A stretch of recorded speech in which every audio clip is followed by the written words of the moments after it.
আসসালামু আলাইকুম ওয়া রাহমাতুল্লাহি ওয়া বারাকাতুহু।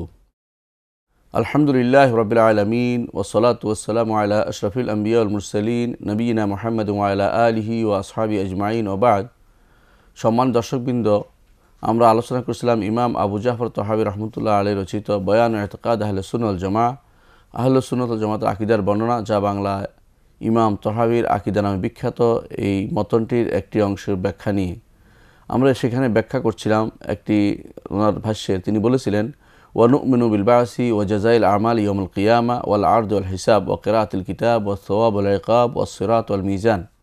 তিনি বলছেন, আমরা ঈমান রাখি বিল বা'সি, পুনরুত্থানের উপরে, ওয়া জাযাইল আমাল ইয়াউমুল কিয়ামা, কিয়ামতের দিন মানুষের আমলসমূহের প্রতিদানের উপর, ওয়াল আরদ ওয়াল হিসাব, এবং আমলনামা পেশ করা হবে, সেটা পড়তে হবে, এবং সওয়াব কি হবে, শাস্তি কি হবে, আর সিরাত ও মিজান সম্পর্কে যা এসেছে কোরআন এবং সুন্নাহ, সেগুলোর উপর আমরা ঈমান রাখি। আমরা বলেছিলাম যে আল্লাহর বান্দাদেরকে পেশ করা হবে আল্লাহর সামনে। এই পেশ করাটা একটা বড় ধরনের ভীতিপ্রদ অবস্থা হবে। আল্লাহর সামনে উপনীত হওয়া, সেটাকে যারা ভয় পাবে, আল্লাহ তাআলা বলেছেন, ওয়ালিমান খাফা মাকাম রাব্বিহি জান্নাতান। আল্লাহর সামনে উপনীত হওয়া, তার সামনে হিসাব নিকাশের জন্য উপস্থিত হওয়া, প্রত্যেককে হতে হবে আমাদের। তখন আমাদের কি অবস্থা হবে, কোরআনে কারিমে তার একটা চিত্র তুলে ধরা হয়েছে। আল্লাহ তাআলা কোরআনে কারিম বলছেন, ফায়াউমাইযিন ওয়াকাআতুল ওয়াকিআ, সেদিন যা ঘটে যাবে, ঘটনা যা ঘটবে সেটা ঘটবে। ওয়ানশাক্কাতিস সামাউ ফাহিয়া ইয়াউমাইযিন ওয়াহিয়া, আর আকাশ বিদীর্ণ হবে সেদিন, সেটা নিঃশেষ হয়ে যাবে। ওয়াল মালাকু আলা আরজাইহা, আর ফেরেশতারা থাকবে তার চারপাশে, চতুর্দিক ঘিরে। ওয়াহমিলু আরশ রাব্বিকা ফাওকাহুম ইয়াউমাইযিন সামানিয়া, আর সেদিন আপনার রবের আরশ বহন করবে তাদের উপরে 8 জন। ইয়াউমাইযিন তুরাদুনা লা তাখফা মিনকুম খাফিয়া, সেদিন পেশ করা হবে তোমাদেরকে, তোমাদের কোনো গোপন ভেদ সেদিন আর গোপন থাকবে না, সব প্রকাশ হয়ে পড়বে। অন্য আয়াতে আল্লাহ তাআলা বলছেন, ইয়া আইয়ুহাল ইনসানু ইন্নাকা কাদিহুন ইলা রাব্বিকা কাদহান ফামুলাকি, হে মানুষ, নিশ্চয়ই তুমি কষ্ট সৃষ্ট করে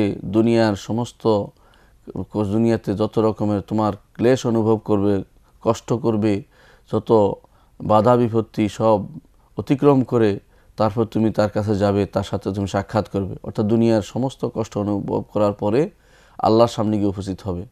তখন কি হবে বলছেন, ফা আম্মা মান উতিয়া কিতাবাহু বিয়ামিনিহি, তখন যার ডান হাতে আমলনামা দেয়া হবে, ফা সাউফা ইউহাসাবু হিসাবান ইয়াসীরা, তার হিসাব তখন নেওয়া হবে সহজ। ওয়া ইয়ানকালিবু ইলা আহলিহি মাসরুরা, সে খুশি হয়ে তার পরিবারের কাছে ফিরে যাবে। ওয়া আম্মা মান উতিয়া কিতাবাহু ওয়ারাআ যাহরিহি, আর যার কিতাব দেওয়া হবে তার পিঠের পিছন দিক দিয়ে, ফাসাউফা ইয়াদউ থুবুরা, সে মৃত্যুকে আহ্বান করবে। ওয়া ইয়াসলা সাঈরা, এবং সে জাহান্নামে দগ্ধ হবে। ইন্নাহু কানা ফি আহলিহি মাসরুরা, কারণ সে তার পরিবারের মধ্যে খুশি জীবনযাপন করত দুনিয়াতে, আল্লাহর দ্বীনের প্রতি ভ্রুক্ষেপ করেনি, শরীয়তকে মানেনি, কোরআন এবং সুন্নাহর কথা শুনেনি, নিজের মন মতো দীপ্ত হয়ে খুশি হয়ে দুনিয়াতে সে জীবনযাপন করেছে।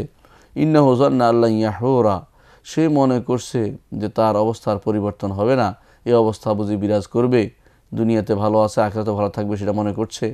বালা, কখনো নয়। ইন্না রব্বাহু কানা বিহি বাসীরা, তার রব তো তার সম্পর্কে খুব ভালোই সম্যক দ্রষ্টা, তিনি জানেন যে কি হতে যাচ্ছে, কি হবে, তাদের কি পরিণতি হবে তিনি ভালোই জানেন। সুতরাং তাদের সে অবস্থা বিরাজ করবে না। আল্লাহর সামনে যখন উপনীত হবে, তখন তাদেরকে প্রত্যেকটি জিনিসের পাই হিসাব দিতে হবে। এরপর আল্লাহ তাআলা আয়াতে বলছেন, ওয়াউরিদু আলা রব্বিকা সফফান লাকাদ জিতুমুনা কামা খালাকনাকুম আউওয়ালা মাররা, আর তাদেরকে পেশ করা হবে তাদের রবের উপরে কাতারবন্দি অবস্থায়। লাকাদ জিতুমুনা, তখন বলা হবে তোমরা আমাদের কাছে তোমরা এসেছো, কামা খালাকনাকুম আউওয়ালা মাররা, যেভাবে আমরা তোমাদেরকে সৃষ্টি করেছি প্রথমবার। আল্লাহ তাআলা অন্য আয়াতে বলছেন, ওয়াউদি আল কিতাব, আর কিতাব রাখা হবে। ফাতারাল মুজরিমিনা মুশফিকিনা মিম্মা ফি, আপনি দেখতে পাবেন যারা অপরাধী তারা এই কিতাবের মধ্যে যা আছে তা দেখে পালাচ্ছে, ভয় ভীত সন্ত্রস্ত হচ্ছে। ইয়াকুলুনা, তারা বলবে, ইয়া ওয়াইলাতানা, আমাদের কি হলো, হায় আফসুস আমাদের। মা লিহাযাল কিতাব, এই কিতাবের কি হলো। লা ইউগাদিরু সগীরাতান ওয়ালা কাবীরাতান ইল্লা আহসাহা, ছোট বড় কোনো কিছুই তো আর বাদ রাখেনি, সবই তো সে এখানে জমা করে রেখেছে। ওয়াজাদু মা আমিলু হাদিরান ওয়ালা ইয়াজলিমু রাব্বুকা আহাদা, আর তারা যা করেছে সবই তারা উপস্থিত পাবে, তার রব আপনার রব কখনো ওলা ইয়াজলিমু রাব্বুকা আহাদা, আপনার রব কখনো কারো উপরে কোনো জুলুম করেন না। তারা যা করছে সেটাই তারা সেখানে দেখতে পাবে। অন্য আয়াতে আল্লাহ তাআলা বলছেন ইয়াউমা তুবাদদালুল আরদু গায়রাল আরদি ওয়াস সামাওয়াত, যেদিন পরিবর্তিত হবে এই জমিন এই অন্য জমিনে এবং আসমানসমূহ পরিবর্তন হয়ে যাবে। ওয়াবারাজু লিল্লাহিল ওয়াহিদিল কাহ্হার, আর তাদেরকে পেশ করা হবে মহান রব্বুল আলামিন আল্লাহর জন্য, সে একক সত্তা, আল কাহ্হার, সব কিছুকে যিনি সব কিছুকে তিনি প্রধানত করেন, যিনি সব কিছু তার অধীন, সে কাহ্হার। এই কাহ্হার এই সর্ব ক্ষমতার দাপুটে যে সত্তা, সেই সত্তার সামনে যেদিন সবাইকে উপস্থিত করা হবে, সেটা আল্লাহ তাআলা বলছেন সেদিন কি হবে তোমাদের জানার বিষয় রয়েছে। আল্লাহ তাআলা আরও বলছেন রাফিউদ দারাজাত যুল আরশি ইউলকির রূহা মিন আমরিহি আলা মান ইয়াশাউ মিন ইবাদিহি, তিনি মর্যাদা বর্ধিত করেন। যুল আরশে, তিনি হচ্ছেন আরশের অধিপতি। ইউলকির রূহা মিন আমরিহি আলা মান ইয়াশাউ মিন ইবাদিহি, তার বান্দাদের মধ্যে তার নির্দেশের যে অংশ অর্থাৎ শরীয়ত নিয়ে যার উপর তিনি ইচ্ছা তার বান্দাদের তার উপর তিনি সেটা নাজিল করেন, সেটা প্রেরণ করেন। অর্থাৎ তিনি মানুষের হিসাব নিকাশের অবস্থা সেদিন তিনি নিবেন, পুরোপুরি হিসাব নিবেন। সেখানে বলা হয়েছে ইন্নাল্লাহ সারিউল হিসাব, তিনি তো দ্রুত হিসাব গ্রহণকারী। অন্য আয়াতে আল্লাহ তাআলা বলছেন ওয়াত্তাকু ইয়াওমান তুরজাউনা ফিহি ইলাল্লাহ, আর তোমরা তাকওয়া অবলম্বন করো, সেই দিনে তাকওয়া অবলম্বন করো যেদিন তোমরা ফিরে যাবে আল্লাহর কাছে। তুম্মা তুওয়াফা কুল্লু নাফসিম মা কাসাবাত ওয়া হুম লা ইউজলামুন, অতঃপর তোমাদেরকে পরিপূর্ণভাবে দেয়া হবে প্রত্যেক নফসকে যা সে কামাই করেছে, তাদের উপর কোনো জুলুম করা হবে না। তাহলে বোঝা গেল এই আরদের একটা চিত্র কিভাবে আল্লাহর সামনে পেশ করা হবে, একটা চিত্র তুলে ধরা হয়েছে। সমস্ত মানুষ সেদিন থাকবে একটি বিস্তীর্ণ ভূমিতে আল্লাহ রাব্বুল ইজ্জত আসবেন। আল্লাহ তাআলা বলে দিয়েছেন কোরআনে কারীমে হাল ইয়ানজুরুনা ইল্লা আন ইয়াতিয়াহুমুল্লাহু ফি যুলালিন মিনাল গামাম ওয়াল মালায়েকাতু, তারা তো অপেক্ষা করছে যে আল্লাহ আসবেন যুলালিন মিনাল গামাম, যে মেঘের ছায়ায়, ও আল্লাহ তাআলা সেখানে আসবেন। এবং আল্লাহ তাআলা বলছেন যে ফেরেশতারাও আসবে, অর্থাৎ হিসাব নিকাশের জন্য হাসরের মাঠে তিনি উপস্থিত হবেন। কোরআনে হাদিসে সেটাকে স্পষ্ট উল্লেখ করা হয়েছে। সেদিন প্রত্যেকটি মানুষকে তার হিসাব যা আমল যা করেছে তা পেশ করা হবে তার সামনে, আল্লাহর সামনে। ইমাম বুখারী রাহমাতুল্লাহ তার সহিতে উল্লেখ করেন আয়েশা রাদিয়াল্লাহু আনহা থেকে নবী সাল্লাল্লাহু আলাইহি ওয়াসাল্লাম قال, রাসূলুল্লাহ সাল্লাল্লাহু আলাইহি ওয়াসাল্লাম বলেছেন লাইসা আহাদুন ইউহাসাবু ইয়াওমাল কিয়ামাতি ইল্লা হালাকা, এমন কেউ নেই যার হিসাব নেওয়া হবে আর সে বেঁচে যাবে না, বরং যারই হিসাব নেওয়া হবে সেই ধ্বংসপ্রাপ্ত হবে। অর্থাৎ কিয়ামতের দিন যদি ছোট বড় সব কিছুর হিসাব নেওয়া হয় তাহলে কোনো মানুষ আল্লাহর পাকড়াও থেকে রেহাই পাবে না। এমন কথা শোনার পরে আয়েশা রাদিয়াল্লাহু আনহা বলেন ফাকুলতু, আমি বললাম ইয়া রাসূলুল্লাহ, হে আল্লাহ রসুল, আলাইসা কাদ ক্বালাল্লাহু তাআলা, মহান আল্লাহ কি বলেননি ফাআম্মা মান উতিয়া কিতাবাহু বিয়ামিনিহি ফাসাউফা ইউহাসাবু হিসাবান ইয়াসীরা, যে যার ডান হাতে আমল নামা দেওয়া হবে, কিতাব দেওয়া হবে, তার হিসাব হবে অত্যন্ত সহজ। তোর হিসাব তো হবে। অর্থাৎ আয়েশা রাদিয়াল্লাহু আনহা জানতে চাইলেন রাসূলুল্লাহ সাল্লাল্লাহু আলাইহি ওয়াসাল্লামের কাছে যে আপনি যদি বলছেন যে হিসাব হলেই শেষ হয়ে যাবে, তাহলে আল্লাহ তো বলছে হিসাব হবে। তখন রাসূলুল্লাহ সাল্লাল্লাহু আলাইহি ওয়াসাল্লাম বললেন ইন্নামা যালিকাল আরদু, আয়েশা এটা শুধু পেশ করা, সামনে পেশ করে পার করে দেয়া, কিন্তু প্রত্যেকটি জিনিস আলাদা আলাদা হিসাব করা হয়, তাহলে কোনো ব্যক্তি সেই বিপদ থেকে উদ্ধার পাবে না, সেখান থেকে বাঁচতে পারবে না। এই জন্য রাসূলুল্লাহ সাল্লাল্লাহু আলাইহি ওয়াসাল্লাম বলেছেন ওয়ালাইসা আহাদুন ইউনাকাশুল হিসাব ইয়াউমাল কিয়ামা ইল্লা উদিবা, যে কেউ কোনো ব্যক্তি যদি সেদিন তার প্রত্যেকটি আমলের জন্য মুনাকাশা করা হয়, তাকে জিজ্ঞাসা করা হয়, তাহলে তার শাস্তি ছাড়া কোনো উপায় থাকবে না। কারণ তার এই আমলগুলো সে কেন করেছে, খারাপ আমলগুলো কেন করেছে উত্তর দিতে সে পারবে না, তখন আযাব ছাড়া তার কোনো উপায় থাকবে না। কিন্তু আল্লাহ তাআলা সেদিন অনেককেই হিসাব ইয়াসির অর্থ ক্ষমা করে দিবেন, সহজভাবে পেশ করার পরে তার সামনে এগিয়ে যাবে, জিজ্ঞাসা করবেন না সব কিছু ঈমানদারদের। আর যাকে জিজ্ঞাসা করবেন সে অবশ্যই ক্ষতিগ্রস্ত হবে, সে মনে করবে যে আমার জীবন শেষ হয়ে যাবে। অন্য হাদিসে এসে রাসূলুল্লাহ সাল্লাল্লাহু আলাইহি ওয়াসাল্লাম বলেছেন ইন্নান নাসা ইউসআকুনা ইয়াউমাল কিয়ামা, মানুষদেরকে সেদিন কিয়ামতের দিন বেহোশ করা হবে। ফাআকুনা আউয়ালু মান ইয়াফিক, আমি সর্বপ্রথম হুঁশে আসব। ফাইজা মূসা আখিযুন বিকাইমাতিল আরশ, তখন দেখতে পাবো যে মুসা আলাইহিস সালাতু ওয়াস সালাম আরশের পায়া ধরে আছেন, আরশের পা ধরে আছেন, কায়েমা যে আরশের পা ধরে আছেন।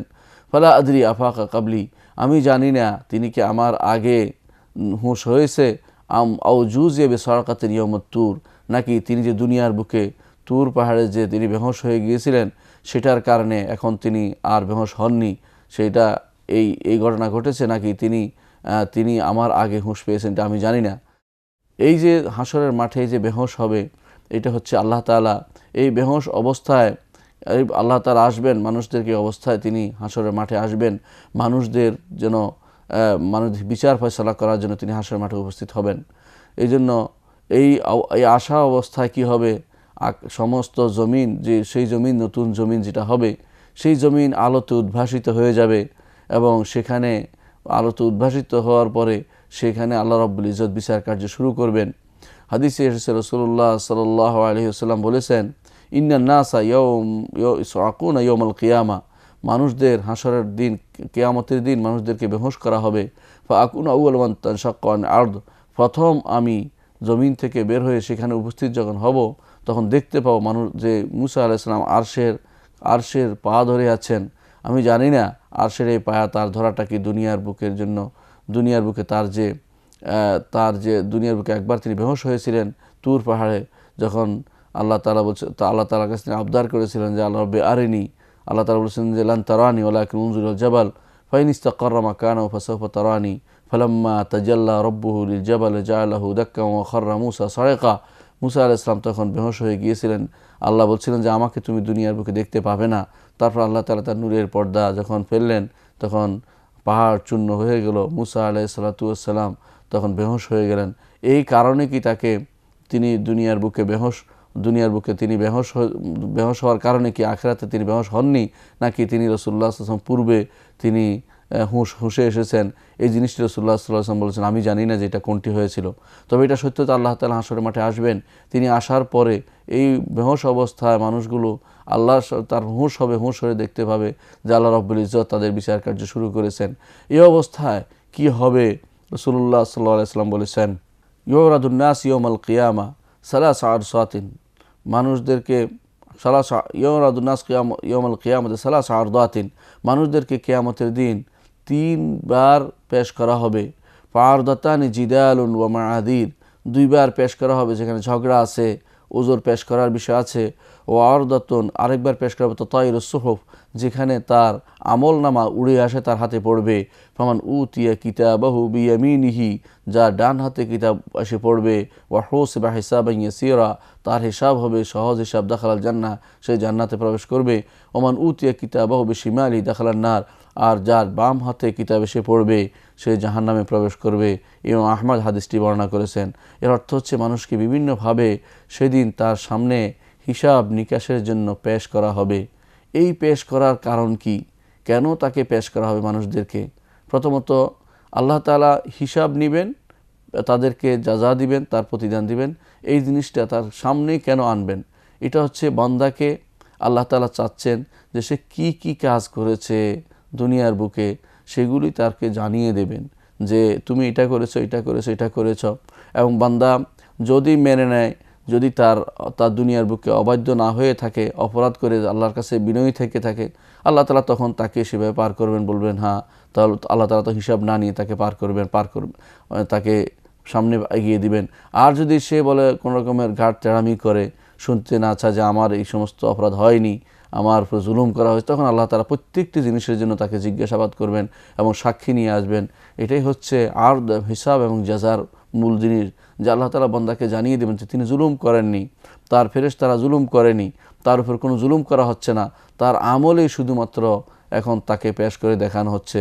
এটাই হচ্ছে মূলত হিসাব এবং জাযার মূল জিনিস, যে তারা দুনিয়ার বুকে যা আমল করেছে, যা কিছু কথা বলেছে, তাদের জীবনে ঈমানি এবং কুফরি যে অংশটুকু তারা সেখানে দেখিয়ে দিয়েছে, কতটুকু ভালো ছিল, কতটুকু খারাপ ছিল, কতটুকু বাধ্য অবাধ্যতা তারা অবলম্বন করেছে, দুনিয়ার বুকে কোন কাজ তারা করেছে, শাস্তিমূলক কাজ কোনটি তিনি শান্তিমূলক কাজ, কোনটি সওয়াবের কাজ, এবং দুনিয়ার বুকে তারা কতটুকু ভালো কাজ করেছে, মানুষের সাথে ভালো ব্যবহার করেছে, কত খারাপ ব্যবহার করেছে, এসবই আল্লাহ তাআলা যেহেতু লিখে রেখেছেন সেহেতু সবগুলি তিনি মাঠে তাদের সামনে পেশ করে দিবেন।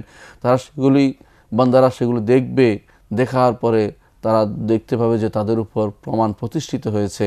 আল্লাহ তাআলা প্রমাণ প্রতিষ্ঠার আগে কাউকে জান্নাত জাহান্নাম নির্ধারণ করে দিবেন না, যে তোমার আমল অনুসারে এখন তুমি নির্ধারণ করো তুমি কি জান্নাতের দিকে যাবে না জাহান্নামের দিকে যাবে। আল্লাহ তাআলা বলে দিয়েছেন কোরআনে কারীমে যে কাফা বিনাফসিকাল ইয়াউমা আলাইকা হাসিবা, আজকের দিনে তোমার নিজের হিসাব তুমি নেয়ার জন্য যথেষ্ট, তুমি নিজ বুঝতে পারবে তুমি কি আমল করেছো। এই জন্য আল্লাহ তাআলা তাদের সামনে পেশ করবেন তাদের প্রমাণ, যাবতীয় প্রমাণাদি তারাও পেশ করতে চেষ্টা করবে। আল্লাহ তাআলা তার সাক্ষী নিয়ে আসবেন, যে সাক্ষীগুলো দুনিয়ার বুকে কাজ করেছে, লেখকরা, তারপরে তার হাত পা, একজন ব্যক্তির তার হাত পা, তার সব ইয়াউমা নাখতিমু আলা আফওয়াহিহিম ওয়া তুকাল্লিমুনা আইদিহিম ওয়া তাশহাদু আরজুলুহুম বিমা কানু ইয়ামালুন, শরীরের অঙ্গ তার বিরুদ্ধে সাক্ষ্য দিবে।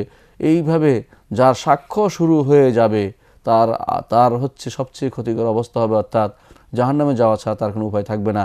আর যার ইয়েসির হবে, সহজ হিসাব হবে, শুধু তার সামনে পেশ করা হবে, কখনো তিনি ধমক দিবেন, কখনো তিনি সম্মান করে, কখনো তিনি তার ওজর গ্রহণ করে, কখনো ব্যক্তি তার আমল পেশ করতে দ্বিধা করবে অল্প আমলের কারণে, কিন্তু আল্লাহ রাব্বুল ইজ্জত তার আমল নষ্ট না করে সেটাকে তিনি বড় আকারে দেখিয়ে দিবেন যে বান্দা এই কাজটি করেছে, এই কাজটি তার জন্য খুবই উপাদেয় ছিল, অথচ সে মনে করেছে এটা তার কাজে লাগবে না, কিন্তু এটা তার জন্য হিসাব করে রাখা হয়েছে। কোরআনে কারীম আল্লাহ তাআলা উল্লেখ করেছেন হাশরের মাঠে কিভাবে হিসাব নিকাশ করবেন, সে একটি চিত্র তুলে ধরেছেন। হাশরের মাঠে আল্লাহ তাআলা বলছেন যে ওয়া আশরাকাতিল আরদু বিনূরি রাব্বিহা ওয়া উদিআল কিতাব ওয়া জিআ বিন নাবিয়্যিন ওয়া শুহাদা ওয়া কুদিয়া বাইনাহুম বিল হাক্কি ওয়া হুম লা ইউযলামুন। আর আলো উদ্ভাসিত হয়ে যাবে জমিন তার রবের নূরে, আল্লাহর আলোতে জমিন উদ্ভাসিত হয়ে যাবে, আলোকিত হয়ে যাবে। ওয়া উদিআল কিতাব, আর রাখা হবে কিতাব, আর কিতাব রাখা হবে, অর্থাৎ বিচারের জন্য কিতাব সামনে রাখা হবে। ওয়াজি আবিন নবিয়িন, এবং নবীদেরকে নিয়ে আসা হবে, ওয়াশুহাদা, সাক্ষীদেরকে নিয়ে আসা হবে। ওয়াকুদিয়া বাইনাহুম বিল হাক্কি ওয়া হুম লা ইউযলামুন, তাদের মধ্যে ইনসাফের সাথে ফয়সালা করা হবে, তাদের উপর কোনো জুলুম করা হবে না। দুনিয়ার বুকেও সাধারণত বিচারকদের সামনে বিভিন্ন রকমের জিনিস উপস্থিত করা হয় তাদের কর্মকাণ্ড পেশ করার জন্য, ঠিক এইভাবে তাদের সামনে পেশ করা হবে। হাশরের মাঠে প্রত্যেকটি মানুষের সামনে পেশ হবে, সে কি করেছে না করেছে তার বালাম গ্রন্থ সেখানে পেশ করা হবে। এটা দেখেই সে নিজেই বিচার করতে পারবে তার কি অবস্থা হয়েছে। কোরআনে কারীম আল্লাহ তাআলা বলেছেন, আল্লাহ তাআলা যে বিচার ফয়সালা করার জন্য তিনি আসবেন, আল্লাহ বলছেন হাল ইয়ানজুরুনা ইল্লা আন ইয়াতিয়াহুমুল্লাহু ফি যুলালিম মিনাল গামামি ওয়াল মালাইকাতু ওয়া কুদিয়াল আমরু ওয়া ইলাল্লাহি তুরজাউল উমুর। তারা তো শুধু অপেক্ষা করছে যে আল্লাহ তাআলা আসবেন মেঘের ছায়াসহ, এবং সেখানে আসবেন ফেরেশতারা, এবং তখন বিচার ফয়সালা করা হবে, এবং তখন আল্লাহর কাছেই সমস্ত কিছু, আর আল্লাহর কাছে সমস্ত কিছুর পরিণাম ফল আল্লাহর কাছে, তিনি নির্ধারণ করবেন কোথায় কে যাবে। এই আল্লাহ তাআলার আসার বিষয়টি, হাশরের মাঠে আসার বিষয়টি আমরা তার কি পদ্ধতিতে তিনি আসবেন সেটা আমরা জানি না, তো আমরা ঈমান আনি যে তিনি অবশ্যই আসবেন। আমরা জানি যে তিনি অবশ্যই আসবেন, কিন্তু তার পদ্ধতি, আসার পদ্ধতি আমরা জানি না। তিনি আসবেন সেখানে আমরা এর উপরে ঈমান রাখি, আমরা বিশ্বাস করি যে এটা হক, এটার কোনো রকমের অপব্যাখ্যা আমরা করি না, এবং আমরা এটাকে মিথ্যারোপ করি না। আমরা বলি যে অবশ্যই আল্লাহ রাব্বুল ইজ্জত তার ফেরেশতা সহ সেখানে আসবেন। সেখানে আসার পরে তিনি মানুষের হিসাব নিকাশ নেবেন, কিতাব দেখে তার ছোট বড় কি আমল করেছে সেটাকে তিনি নির্ধারণ করে দিবেন, এবং সেটা অনুসারে তাদের বিচার হবে। আল্লাহ তাআলা কোরআনে কারীম বলছেন ওয়া উদিআল কিতাব, আর কিতাব রাখা হচ্ছে। ফাতারাল মুজরিমিনা মুশফিকিনা মিম্মা ফি, দেখতে পাবে অপরাধীরা যা সেখানে আছে তাতে ভীত সন্ত্রস্ত হয়ে আছে। ওয়াকুলুন, এবং তারা বলবে মা লিহাযাল কিতাবি লা ইউগাদিরু সগীরাতান ওয়ালা কাবীরাতান ইল্লা আহসাহা, কি হলো এই কিতাবের ছোট বড় সবই তো তারা যা লিখে ফেলেছে। ওয়াওয়াজাদু মা আমিলু হাদিরান, আর তারা সুস্পষ্টভাবে দেখতে পাবে যা আমল করেছে। ওয়ালা ইয়াজলিমু রাব্বুকা আহাদা, আপনার রব কারো উপরে কোনো রকমের জুলুম করেন না। এক নম্বর কিতাব। দ্বিতীয়ত তাদের উপর নিয়ে আসা হবে রসুলদেরকে এবং সাক্ষীদেরকে তাদের সামনে উপস্থিত করা হবে। ইনশাআল্লাহ এই বিষয়টি আরও বিস্তারিত আমরা অন্য কোনো পর্বে আলোচনা করব। আল্লাহ আপনাদেরকে সুস্থ রাখুন। ওয়া আখিরু দাওয়ানা আলহামদুলিল্লাহি রাব্বিল আলামিন। আসসালামু আলাইকুম ওয়া রাহমাতুল্লাহি ওয়া বারাকাতুহু।